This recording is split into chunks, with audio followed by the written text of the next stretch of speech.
الان خوب شد دلت خنک شد آره، ته لجبازی و دعوا رو دیدی، چه حرفایی که من از تو شنیدم، چه حرفایی که تو از من شنیدی. هیچی نگو نزار از چشم هم بیافتیم، هیچی نگو اینا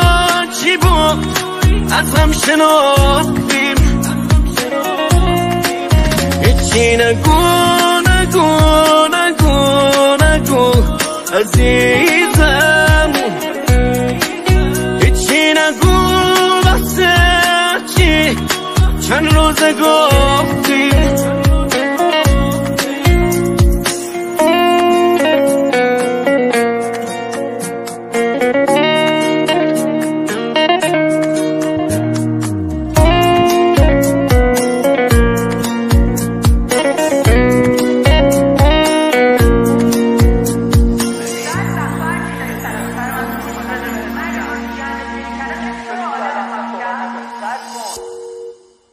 چقدر گفتم بهم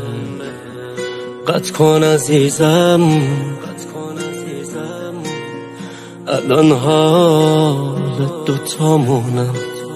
خرابه، نمیدونم الان آرومیانم، من که گوشی تو دستم حسابه، هیچی نگو نزار از چشم هم بیافتیم، هیچی نگو اینا چی بود